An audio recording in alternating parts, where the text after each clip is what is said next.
नमस्कार दोस्तों, स्वागत है आपका यूट्यूब चैनल स्मार्ट पीसीएस में। और हम लोग पढ़ रहे इंडियन पॉलिटी और उसमें पढ़ रहे हम लोग चैप्टर संसद। संसद में कौन सा तीन तीन पिलर है?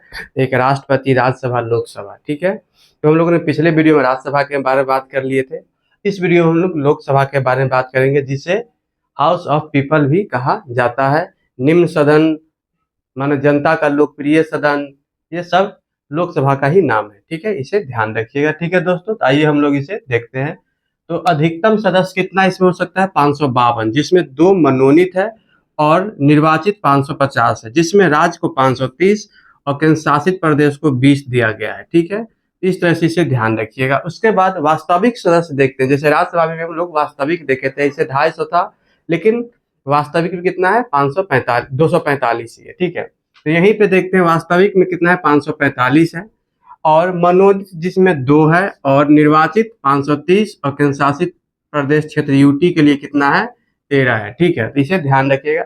जिसमें 2 मनोनीत सदस्य को 104 संविधान संशोधन 2019 द्वारा समाप्त कर दिया गया। ठीक है, मतलब 104 संविधान संशोधन था जो 2019 में हुआ था, उसके द्वारा ये 2 मनोनीत सदस्य को समाप्त कर दिया गया है। तो अब केवल निर्वाचित सदस्य ही है 500 कितना? 43। ठीक है, तो इसे ध्यान रखिएगा दोस्तों। तो इस तरह से इसे अच्छे से ध्यान रखिए।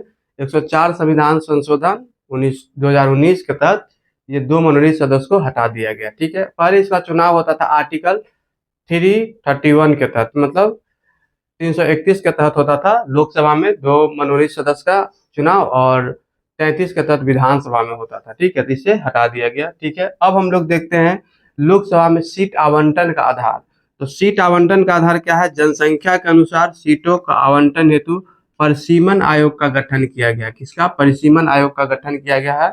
और निर्वाचन कैसे? जनता द्वारा प्रत्यक्ष रीति से वयस्क मताधिकार द्वारा किया जाता है, मतलब निर्वाचन वयस्क मताधिकार द्वारा। और सीटों का आवंटन जनसंख्या के मतलब जनसंख्या के अनुसार परिसीमन आयोग का गठन किया गया, उसके तहत किया जाता है। उसके बाद देखते हैं कि लोकसभा में एससी एसटी के लिए कुछ सीटों का आरक्षण किया गया है। ठीक है दोस्तों, तो वो किया गया अनुच्छेद 330 के तहत। ठीक है, जिसमें एससी एसटी में एससी को दिया गया 84 सीट। ठीक है, 84 सदस्य, और एसटी को दिया गया 47 सीट दिया गया आरक्षण के तहत। ठीक है, मतलब एससी को 84 सदस्य और एसटी को 47 सदस्य। ठीक है, और यह कब किया गया? तो 95 संविधान संशोधन 2009 द्वारा इसे 2050 तक बढ़ाया गया है। मतलब इस आरक्षण को जो 95 संविधान संशोधन अधिनियम है, उसके तहत इसे 2050 तक बढ़ाया गया। कब बढ़ाया गया था? 2009 में यह संशोधन किया गया था, तो इसे ध्यान रखिएगा। ठीक है, उसके बाद देखते हैं बहुमत प्रणाली। इसमें सर्वाधिक मत वाला उम्मीदवार जीत जाता है। मतलब इसमें जीतने का क्या प्रक्रिया? जिसको सबसे ज्यादा मत आएगा वो जीत जाएगा, मतलब first past the post system है। मतलब जिसको सबसे ज्यादा मत आएगा वो जीत जाएगा ये चुनाव लोकसभा। ठीक है, और कार्यकाल क्या होता है? तो 5 वर्ष। कुछ स्थितियों में इससे पूर्व भी यह समाप्त हो सकता है, मतलब कार्यकाल इसका 5 वर्ष है, लेकिन कुछ स्थिति में इससे पूर्व भी समाप्त हो जाएगा। तो वो स्थिति को समझते कौन कौन सा है। तो सबसे पहले हम लोग समझते हैं अनुच्छेद 85 के तहत लोकसभा के भंग होने की स्थिति में, मतलब आपका जो 5 वर्ष का कार्यकाल, उससे पहले भी आपको मतलब कार्यकाल समाप्त हो सकता है। जो 5 वर्ष है उससे मतलब कहा गया यहाँ पे कुछ स्थिति में इससे पूर्व भी समाप्त होती है। यही आर्टिकल 85 के तहत लोकसभा भंग होता है, तो उससे पहले आपकी मतलब सदस्यता समाप्त हो जाएगी। ठीक है, और एक बार ये नोट करने की है कि 42वें संविधान संशोधन कब हुआ था? तो 1976 में हुआ था। ठीक है, 1976 में हुआ था। तो 5 वर्ष से बढ़ाकर, मतलब कार्यकाल को 5 वर्ष से बढ़ाकर 6 वर्ष कर दिया गया था। लेकिन फिर क्या हुआ? 44वें संविधान संशोधन हुआ 1978 में। ठीक है, तो कार्यकाल पुनः 5 वर्ष कर दिया गया। इस समय कांग्रेस की सरकार थी और इंदिरा गांधी प्रधानमंत्री थे। फिर जनता सरकार का सरकार आई थी, तो 44वें संविधान संशोधन हुआ था। तो जो 6 साल था उसे फिर से 5 वर्ष कर दिया गया कार्यकाल। ठीक है, तो इसलिए इस दोनों बात को ध्यान रखिएगा, डायरेक्ट क्वेश्चन पूछा जाता है एग्जाम में। ठीक है दोस्तों, उसके बाद देखते हैं कि राष्ट्रीय आपात कितना अनुच्छेद के तहत है? आर्टिकल 352। ठीक है, मतलब राष्ट्रीय आपात की स्थिति के दौरान लोकसभा का कार्यकाल एक बार में 1 वर्ष के लिए बढ़ाया जा सकता है। 1 वर्ष में 1 बार के लिए बढ़ाया जा सकता है।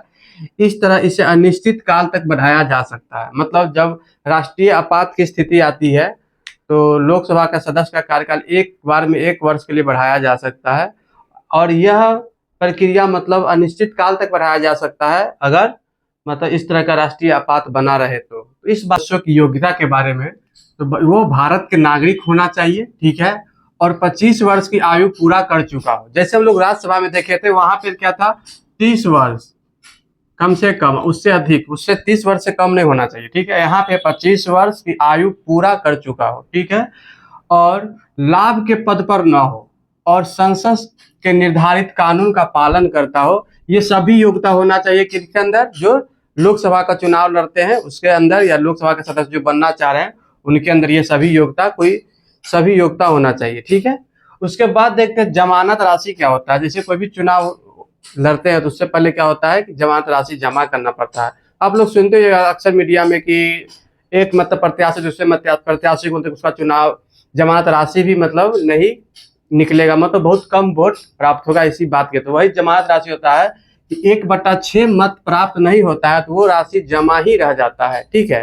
तो यही होता है जमानत राशि, 1/6 मत प्राप्त नहीं होता है तो वो जमा ही रह जाता है सरकार के पास, तो उसे ही बोलते हैं जमानत राशि, ठीक है। गणपूर्ति और कोरम, जैसे लोकसभा वगैरह की बैठक होती है तो कम से कम 1/10 सदस्य उस मतलब बैठक में उपस्थित होना ही चाहिए, तभी उस मतलब बैठक को वैध माना जाएगा, तो उसी को गणपूर्ति या कोरम बोला गया है। तो यह कानून, यह न्यूनतम संख्या जिसकी उपस्थिति के बाद ही बैठक वैध माना जाता है। तो कितना होना चाहिए, टोटल सदस्य का 1/10 भाग होना चाहिए। जैसे मान लीजिए लोकसभा में 545 सीटें है तो इसका 1/10 55 सदस्य लगभग होना ही चाहिए, और राज्यसभा में 245 होता है तो उसका 1/7 मतलब 25 सदस्य इसमें होना ही चाहिए राज्यसभा में, तभी मतलब उस बैठक को वैध माना जाएगा। और लोकसभा में 55 होना चाहिए तभी कोरम पूरा हुआ है, ठीक है, तभी उस बैठक को वैध माना जाएगा। ये गणपूर्ति का मतलब हुआ, ठीक है। उसके बाद देखते हैं अयोग्यता, मतलब सदस्य की अयोग्यता भी तो हो सकता है, मतलब क्यों अयोग्यता, मतलब उसका उसकी सदस्यता समाप्त की जा सकती है। जैसे अनुच्छेद 102 में संसद सदस्य की अयोग्यता की बात किया गया है, ठीक है। तो अयोग्यता किस आधार पर वो अयोग्य हो सकते हैं, तो देखिए यदि केंद्र राज्य के अधीन लाभ के पद धारण करता है, मतलब सदस्य है उसके बाद भी वो लाभ का पद धारण कर लिया तो उसको इस मामले में वो अयोग्य हो जाएगा, मतलब सदस्य नहीं रहेगा लोकसभा का। उसके बाद देखते हैं पागल या दिवालिया हो, ये पागल वगल हो जाता है तो फिर उसकी सदस्यता जा सकती है। भारत के नागरिकता त्याग देता हो और विदेश नागरिकता मतलब विशेष विदेशी नागरिकता ग्रहण कर देता हो, ठीक है, तब भी उसकी अयोग्यता हो जाएगा, तब भी उसकी सदस्यता जा सकती है। और 10वीं अनुसूची दल बदल के आधार पर भी तो वो अयोग्य घोषित हो सकते हैं। तो इस तरह से दोस्तों हम लोगों ने यहाँ तक देखा, यहाँ तक कोई कंफ्यूजन तो नहीं होगा, आप लोग को सभी अच्छे समझ गए होंगे। उसके बाद हम लोग देखते हैं अध्यक्ष कौन होते हैं लोकसभा का, ठीक है। तो देखते हैं अनुच्छेद 93 के अनुसार लोकसभा स्वयं मतलब अपने में से ही, जितने उसके सदस्य होते हैं अपने में से ही एक अध्यक्ष का चयन करती है, मतलब जितने उसके पूरे सदस्य रहते हैं उसमें से ही एक अध्यक्ष का चुनाव करते हैं। कितने आर्टिकल के तहत, आर्टिकल 93 के तहत, ठीक है।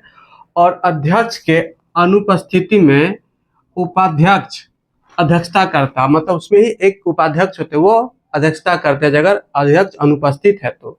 अगर मान लीजिए उपाध्यक्ष भी अनुपस्थित है तब कौन करेगा अध्यक्षता, तो दोनों के अनुपस्थिति की स्थिति में लोकसभा द्वारा बनाए गए 10 सदस्यों का एक पैनल बनाया जाता है, उसमें जो सबसे वरिष्ठ होते हैं उनके द्वारा अध्यक्षता कराया जाता है लोकसभा का, ठीक है। मतलब हुआ ये कि आर्टिकल 93 के तहत ही है, अपने में से ही किसी एक को अध्यक्ष चुन लेंगे। अगर अध्यक्ष उपस्थित नहीं है, अनुपस्थित है, तो उपाध्यक्ष उसका मतलब क्या करेंगे, अध्यक्षता करेंगे। अब मान लीजिए उपाध्यक्ष भी अनुपस्थित है तो क्या होगा कि 10 लोगों का एक पैनल बनता है लोकसभा में, ठीक है, उसमें से जो सबसे वरिष्ठ होगा वो अध्यक्षता करेगा दोनों की अनुपस्थिति में, ठीक है दोस्तों। तो यहाँ तक क्लियर है। उसके बाद देखते हैं धन विधेयक का मंजूरी कौन देते हैं, तो ये लोकसभा अध्यक्ष ही इसकी स्वीकृति करते हैं, ठीक है। धन विधेयक की स्वीकृति कौन करते हैं, लोकसभा अध्यक्ष करते हैं, इसे ध्यान रखिएगा। और 14 दिन का समय दिया जाता है राज्यसभा को, ठीक है, ये भी ध्यान रखिएगा, पूछा जाता है। संयुक्त अधिवेशन आर्टिकल 108 के तहत, अनुच्छेद 108 के तहत क्या होता है, संयुक्त अधिवेशन होता है जिसकी अध्यक्षता लोकसभा अध्यक्ष ही करते हैं, लोकसभा अध्यक्ष ही करेंगे संयुक्त अधिवेशन का बैठक। राज्यसभा का अध्यक्ष कौन होते हैं? तो उपराष्ट्रपति होते हैं, ठीक है, उसके सभापति, ठीक। और संयुक्त अधिवेशन का अध्यक्षता कौन करेंगे? तो लोकसभा के अध्यक्ष करेंगे। और संयुक्त अधिवेशन कितने आर्टिकल का होता है? तो आर्टिकल 108 के तहत होते हैं। तो एक लाइन से 3 क्वेश्चन है, इसे अच्छे से ध्यान रखिएगा। उसके बाद देखते हैं, लोकसभा अध्यक्ष ही दल बदल कानून के तहत सदस्यों की योग्यता की जांच करते हैं। मतलब जो भी सदस्य की योग्यता अयोग्यता है उसका कौन जांच करते हैं? तो लोकसभा अध्यक्ष ही करते हैं। दल बदल कानून के तहत करते हैं, दल बदल कानून के तहत ही करते हैं। और संसदीय समिति की जांच भी करते हैं लोकसभा अध्यक्ष। संसदीय समिति की जांच भी लोकसभा, जैसे प्राक्कलन समिति, लोक लगा समिति है, इस सब का जांच कौन करते हैं? इस सब का जांच करते हैं लोकसभा अध्यक्ष। और समान मत की स्थिति में निर्णायक मत देने का अधिकार भी लोकसभा अध्यक्ष को। जैसे मान लीजिए अगर 2-3 पार्टी है, उसमें 2-3 पार्टी है, मान लीजिए उसमें मत करना है, तो मान लीजिए दोनों का बराबर हो गया, दोनों पार्टी का, ठीक है। किसी बिल पे मत करना है तो दोनों तरफ सेम सेम हो गया। अब पता कैसे चलेगा किसका ज्यादा किसका कम है? तो उस स्थिति में क्या करेंगे? लोकसभा अध्यक्ष अपना मत देंगे और ये निर्णायक मत होगा, जिसके तरफ देंगे वो जीतेगा, ठीक है, उसकी मतलब बात मानी जाएगी। तो यही निर्णायक मत की बात यहाँ पे किया गया है, ठीक है। और लोकसभा अध्यक्ष अपना त्यागपत्र उपाध्यक्ष को देते हैं, मतलब लोकसभा के जो उपाध्यक्ष होते हैं उसको देते हैं। और उपाध्यक्ष अपनी त्यागपत्र किसको देंगे? तो वो अपना त्यागपत्र लोकसभा अध्यक्ष को देंगे, ठीक है। तो इस तरह से ये प्रावधान किया गया। ये आर्टिकल कितना है? आर्टिकल 94B में है, 94B के तहत देखते हैं लोकसभा विशेष, ठीक है, जिसमें देखते हैं कि मंत्रिपरिषद लोकसभा के प्रति उत्तरदायी होते हैं। मंत्रिपरिषद लोकसभा के प्रति उत्तरदायी होते हैं। और धन विधेयक पहले लोकसभा में पेश किया जाता है, ठीक है, उसके बाद ही राज्यसभा में पेश किया जाता है। धन विधेयक पहले कहाँ किया था पेश? लोकसभा में, उसके बाद राज्यसभा में, ठीक है। और विश्वास और अविश्वास प्रस्ताव लोकसभा में ही पेश किया जाता है। मतलब सरकार के लिए जो कहता है अविश्वास प्रस्ताव पत्र और विश्वास प्रस्ताव पत्र जो पेश किया जाता है वो लोकसभा में ही पेश किया जाता है, राज्यसभा में नहीं, ठीक है। तो इस तरह से इन बातों को ध्यान रखिएगा दोस्तों। और प्रोटेम स्पीकर क्या होता है? तो प्रोटेम स्पीकर, जब लोकसभा चुनाव होता है तो मतलब उस चुनाव के प्रथम सत्र में, मतलब जो लोकसभा चुनाव का जो प्रथम सत्र होता है लोकसभा का, उसी में सबसे वरिष्ठ सदस्य में से एक, मतलब जो सबसे वरिष्ठ सदस्य में से एक को मतलब प्रोटेम स्पीकर चुन लिया। तो सबसे वरिष्ठ सदस्य होते हैं लोकसभा का, उसको प्रोटेम स्पीकर चुन लिया जाता है, ठीक है। राष्ट्रपति के द्वारा ये चुना जाता है। किसके द्वारा? तो ये राष्ट्रपति के द्वारा चुना जाता है। इसे अच्छे से ध्यान रखिएगा, ठीक है। और एक बात और, लोकसभा का जो सदस्य को मतलब जैसे उसको मतलब हटाने की बात चलती है तो लोकसभा में मतदान होता है, उस स्थिति में लोकसभा अध्यक्ष का मतदान नहीं निर्णायक होगा, ठीक है। तो उस स्थिति में लोकसभा अपना मत नहीं दे सकते हैं जब उनके हटाने की बात किया जाए तो, ठीक है। उसके बाद देखते हैं कुछ तथ्य, ये देख लेते हैं हम लोग। तो पहले प्रोटेम स्पीकर कौन थे? जैसे यहाँ पे प्रोटेम स्पीकर चुनने की बात की अगर राष्ट्रपति, तो पहले प्रोटेम स्पीकर सच्चिदानंद सिन्हा थे, ठीक है। और सबसे पहले देखते हैं लोकसभा चुनाव कब हुआ था? तो 25 अक्टूबर 1951 से लेके 21 फरवरी 1952 तक ये चला था, ठीक है। 25 अक्टूबर 1951 से लेके 21 फरवरी 1952 तक चला था। और 489 सीट के लिए चला था, ठीक है। और जिसमें देखते हैं कि फर्स्ट अधिवेशन कब होता है? तो ये होता है 13 मई 1952 को, ठीक है। और जिसकी अध्यक्षता कौन करते हैं? तो जीवी मावलंकर। पहले लोकसभा अध्यक्ष कौन थे? जीवी मावलंकर, ठीक है। तो चुनाव कब हुआ? तो 25 अक्टूबर 1951 से 21 फरवरी 1952 तक 489 सीट के लिए हुआ था, ठीक है। अब पहला अधिवेशन 13 मई 1952 को हुआ और इसके अध्यक्ष कौन थे? जीवी मावलंकर थे लोकसभा अध्यक्ष के, ठीक है। तो इसे ध्यान रखिएगा दोस्तों। तो इस तरह से हम लोग लोकसभा के बारे में अच्छे से पढ़ लिए और हम आशा करते हैं कि आपसे इससे जुड़े जो भी क्वेश्चन हैं सॉल्व हो जाएंगे, ठीक है। जुड़ने के लिए धन्यवाद। आज के लिए इतना ही।